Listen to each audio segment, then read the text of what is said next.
व्यासनगर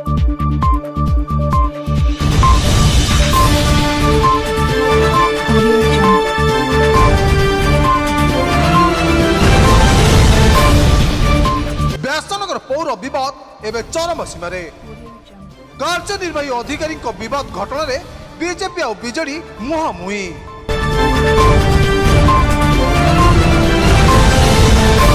व्यासनगर पौर विवाद एवं दिन को दिन नुआ मोड़ नेउछि। पौर कार्यनिर्वाही अधिकारी प्रदीप कुमार पाढ़ी को अत्याचार दुर्व्यवहार करने और दीर्घ 8 घंटा धरी कार्यालय अटक रखा एवं अण परिषद मान धमक देवा भली अभियोग को नहीं व्यासनगर सहर में चर्चार विषय पलटि।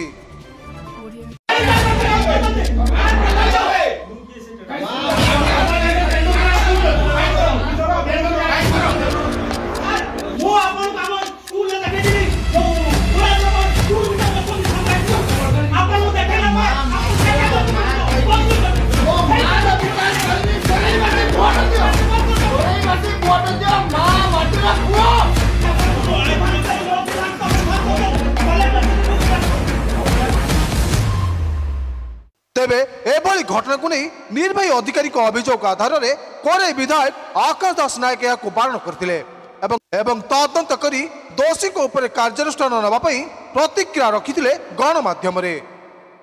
जानी व्यासनगर सहर में विगत किछि वर्ष धरी विजु जनता दल तरफ गोटे अस्थिरता तैयारी कराउछि। जदिओ व्यासनगर सहर में विजु जनता दलर काउंसिलर्स मैंने अच्छा चेयरमैन अच्छा किंतु बारंबार अनास्था कराई सहर विकास को बाधाप्राप्त कराउछि। वर्तमान जो मैंने अच्छा काउंसिलर्स अच्छा जो मैंने सब दायित्व अच्छा से माने बारंबार चाप प्रयोग कले। बर्तमान जो ऑफिसर अच्छा ओआरएस ऑफिसर जड़े अच्छा चाप प्रयोग कले कौन किसी अनैतिक काम जोटा कि नीति विरुद्ध से कम को पास करने जितेबाला से राजी हेले ना मुझे खबर पाइली जे पाखापाखि दिन 12 राति 8टा पर्यंत 8 घंटार ऊर्ध्व समय चैम्बर भितर चाबी पकई रखागला और हैकलिंग करागला धमकागला। ये सब वीडियो वर्तमान विभिन्न जगह देखा मिलूँ। ये खबर मो पाखे हस्तगत होगापर मुझे सहित आलोचना कली और विधिवत भाव में से मत जन कलेक्टर मैडम को पाखे से अभियोग देइछंती। कलेक्टर गोटे एडीएम एवं पीडी माध्यम एक इनक्वारी बसई किंतु एभली कथा हवा उचित नुहे। मो मतरे निश्चित भाव में सोमोट भाव में या कार्यानुष्ठान नवा दरकार। जो मैंने अटक रखी मु शुणिली किसी काउंसिलर्स एवं किसी काउंसिलर्स मानकर संपर्क जो मान काउंसिलर संग संपर्क ना आउटसाइडर्स से धमका धमकी कर निश्चित भाव में निंदनीय घटना एवं जदि आईन हम आईन समस्त सामान निश्चित भाव में दंड नवा उचित। सोमोट भाव में जिलापाल को अनुरोध करी से कठोर कठोर कार्यानुष्ठान नियंतु। व्यासनगर म्युनिसिपालिटी ऑफिस रे काउंसिलर्स मानकर समस्त अधिकार रही से वार्डर समस्या संपर्क में कहीपर किंतु यदि किए काउंसिलर स्वामी काउंसिलर पुओ एमाने भाई एमाने दादागिरी करेंगे से बदमाशी करेंगे सह्य कर आगामी दिन में निश्चित भाव में दृढ़ कार्यानुष्ठान सेपटे घटना को नहीं व्यासनगर मंडल बीजेपी तरफ यह निंदा करी संपुक्त दोषी तदंत कर कार्यानुष्ठान एक दाबी पत्र जिलापाल को प्रदान करते। ये विगत दिन जो गत दिन में आप देखिथे आमर जड़े एग्जीक्यूटिव अफसर ये थे एग्जीक्यूटिव अफसर को आमर जो व्यासनगर पारिषद माने जबरदस्ती अटक रखेगी इच्छा अनधिकार सत्वे जबरदस्ती साइन करवा अटक रखा एवं तांकर स्वास्थ्य अवस्था भल नथिबा सत्वे ताको मेडिसिन खाइबा को से सुजोग भी देले नहीं जहाँफल ता परदिन से जिदे घर को छुट्टी आकार जाई मेडिकल एडमिट है माननीय कलेक्टर महोदय को से दाबी कले कि मते यही भाव में टर्चरिंग कराई मानसिक जंत्रणा दिखाई मु हॉस्पिटल एडमिट होगी तार प्रतिवाद करी गत 2 दिन तले भारतीय जनता पार्टी व्यासनगर कोरेई तरफ आम एडीएम माननीय कलेक्टर महोदय को आमर कलिंगनगर एडीएम को मार्फत आम आम दाबी पत्र देलु जो पारिषद माने ए व्यासनगर पौर म्युनिसिपालिटी भितर खाली पारिषद नुहति पारिषदर प्रतिनिधि माने पारिषद जदि कही था अन्य कथा होता पारिषदर प्रतिनिधि माने ये जो गुंडाराज कर जो दादागिरी करके जेपर्यंत तुम दस्खत न कर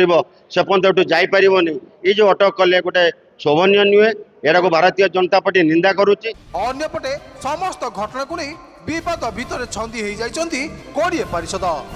एवं व्यासनगर सहर विकास में अंटा भिड़ी 20 पारिषद एवं मुह खोलने को पचाई नांती। कोरे विधायकों मंतव्य को नहीं आज एक सांबादिक सम्मेलन में निज निजर सफाई देइछंती पारिषद माने। आम ना माननीय विधायक गोटे मिथ्या अपचार करथिले जे 26 तारिख आम आमर एग्जीक्यूटिव अफिसर को गृहबंदी करूँ एवं ता सहित खाया दे नथुनु औषध दे नथुनु पानी पीवा दे नथुनु ये सब संपूर्ण मिथ्या। आपण माध्यम मो सहरवासी कहबी कारण आर ज्वलता उदाहरण हूँ सीसीटीवी फुटेज ताहाकू आज माननीय जिलापाल इनक्वारी कर 2-3 दिन पूर्वर आउ एडीएम महोदय एवं पीडी महोदय आसीथिले मु भी सेठी उपस्थित थिली से सीसीटीवी फुटेज नहीं जाइछंती तांकर सत्यसत्यता कौन हम कौन लिखित भाव आमको जन ना हेले विधायक जो आम विरोध में जो अपप्रचार कर सब संपूर्ण मिथ्या।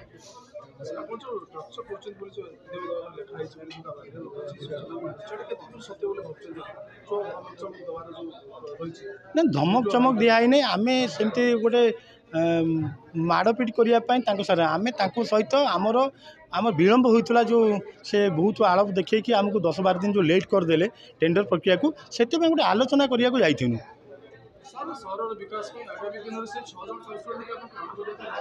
निश्चित भाव मोर सहरवासी समस्ते मोर 26 वार्ड मोर 26 काउंसिलर मोर आज्ञा सहर प्रथम नागरिक मुझे सहरवासी की वार्ड 26टा वार्ड काउंसिलर नहीं न चलि तार मोर जो दायित्व कहीं नहीं से दायित्व मु आपण मान प्रतिश्रुत दूसरी सहर विकास 26 गोटी वार्ड रे विकास हम मैं देखो से गणमाध्यम प्रसार है आम आज बाध्य प्रेस कॉन्फ्रेंस डाकिलु जे जो आरोप लगी जे आप निर्वाही अधिकारी को दुर्व्यवहार कराई कौन दुर्व्यवहार कराई नहीं निर्वाही अधिकारी सहित जुक्ति तर्क होती निश्चिंत जेहेतु आम गोटे टेंडर प्रक्रिया को जावा कथा 2024-25 टेंडर है जोटा एवं पर्यंत टेंडर हो बिल हो कथा से टेंडर टी 1 वर्ष है पारना नुआ अध्यक्ष आम 2 मास हम जेहेतु दायित्व में अच्छा 20 दिन 25 दिन लगिगला सब वार्ड बुली टेंडर माने एस्टिमेट करवा एस्टिमेट सारिकी टेंडर प्रोसेस सब किसी रेडी होगा 15 दिन हम आम निर्वाही अधिकारी पछरे गोड़ेलु जे सार टेंडर करवा सार बोलते बढ़िया से कहते हाँ टेंडर करदे सब सारिदे सब ठीक कहते हठात कौन है से जो दिन आम जाइलु ऑफिस को पूर्व दिन से हठात कहले जे ना मु टेंडर रे साइन मारिबी ना बोली कहीं सर टेंडर आप साइन मारे समस्त पचारू कहीं साइन मारे ना ऊपर बहुत प्रेसर पड़ुची आउ कलाहां पलैबी आपण मानक भल लगे आपण मैंने सहयोग करूँ आम टे देखा से पैसा टाक समस्त सम्मान सम्मान टे देदेबा समस्त सम्मान देदेले टेंडरटा आज्ञा सुरुखुरे पास हो जाता या से कहले प्रथम कहले एडीएम तापर कहले विधायक तापर कहले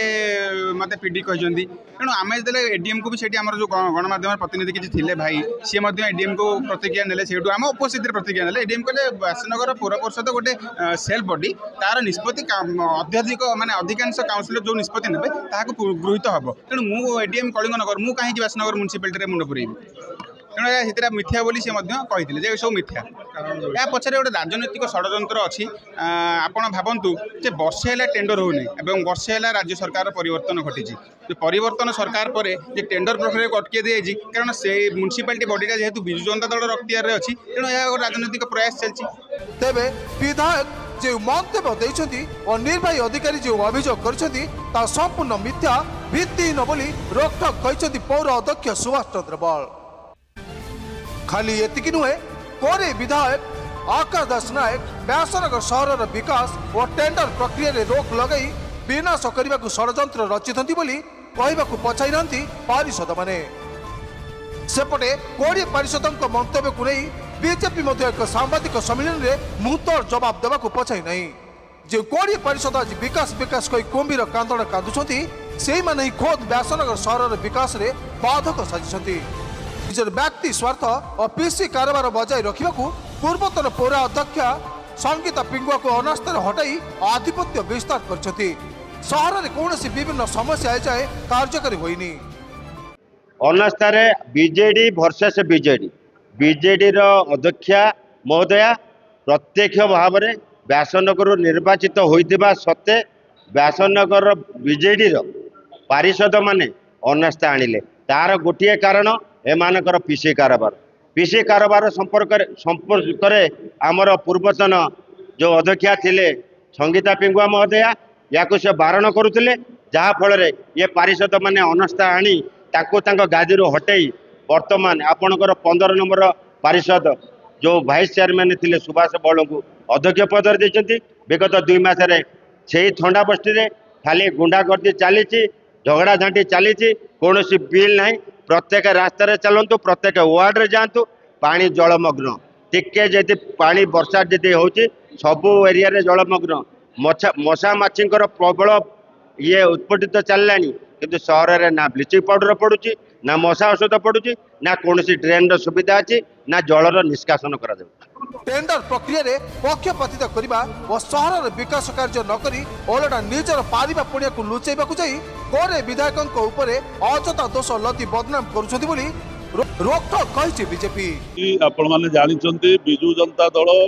ଦୀର୍ଘ 3 ବର୍ଷ ଧରି ଏଠି ଯେଉଁ ସବୁ ଖେଳ କରୁଛି ବ୍ୟାସନଗର ମ୍ୟୁନିସିପାଲିଟିରେ, ସେଇ ଦଳର କିଛି କାଉନସିଲର ଏକାଠି ହେଇକି ଜଣେ ଚେୟାରମ୍ୟାନକୁ ହଟେଇଲେ। ତାପରେ ଉପନଗରପାଳ ବର୍ତ୍ତମାନ ଦାୟିତ୍ୱରେ ଅଛନ୍ତି,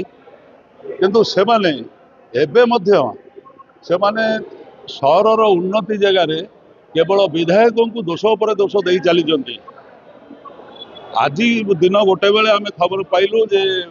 ବିଜେଡି ଦଳ ତରଫରୁ ଗୋଟେ ପ୍ରେସ୍ ମିଟ୍ ହେଇଥିଲା, ସେଥିରେ ସେ ମାନ୍ୟବର ବିଧାୟକ କୋରେଇଙ୍କୁ ଆକ୍ଷେପ କରିକି କହିଛନ୍ତି ଯେ ବିଧାୟକ କୁଆଡ଼େ ଟଙ୍କା ଅଟକେଇକି ରଖିଛନ୍ତି, ମ୍ୟୁନିସିପାଲିଟିର ଉନ୍ନତି ପାଇଁ ଆସିଥିଲା, ବିଧାୟକ କୁଆଡ଼େ କାମ କରେଇ ଦେଉନାହାନ୍ତି, ବିଧାୟକ କୁଆଡ଼େ ମ୍ୟୁନିସିପାଲିଟି ବିକାଶରେ ବାଧକ ସାଜୁଛନ୍ତି। ମୁଁ ଖାଲି ଏତିକି ଆପଣମାନଙ୍କ ମାଧ୍ୟମରେ କହିବାକୁ ଚାହୁଁଛି, ଏହା ସମ୍ପୂର୍ଣ୍ଣ ମିଥ୍ୟା। ବିଧାୟକଙ୍କର ଏଥିରେ କୌଣସି ପ୍ରକାର ସିଏ ଜଡ଼ିତ ନାହାନ୍ତି। ଇଏ ତାଙ୍କ ଦଳର କଥା, ଇଏ ବିଜେଡି ଦଳ, ତାଙ୍କ ଭିତରେ ତାଙ୍କର ଆଜି ଏକ ହେଇଯାଉଛନ୍ତି, କାଲି ଫେର 6 ଜଣ ଅଲଗା ହେଇଯାଉଛନ୍ତି, ଆଉ 20 ଅଲଗା। ତେଣୁକରି ସେଥିରେ ଭାରତୀୟ ଜନତା ପାର୍ଟି ବ୍ୟାସନଗର ଶାଖାର କୌଣସି କାରଣ ନାହିଁ, କିମ୍ବା ଆମର ମାନ୍ୟବର ବିଧାୟକଙ୍କର ମଧ୍ୟ କୌଣସି ରୋଲ ନାହିଁ।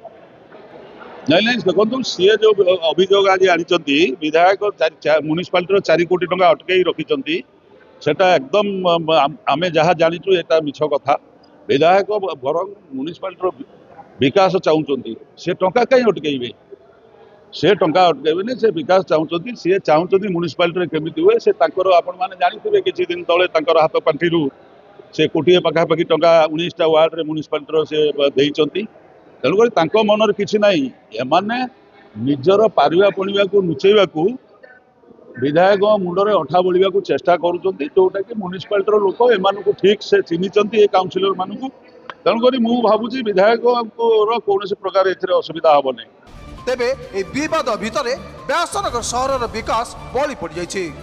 ସେପଟେ ଜିଲ୍ଲା ପ୍ରଶାସନ ତରଫରୁ ପୌର ପରିଷଦରୁ ସିସିଟିଭି ଫୁଟେଜ ସଂଗ୍ରହ କରି ତଦନ୍ତ ଚାଲିଛି।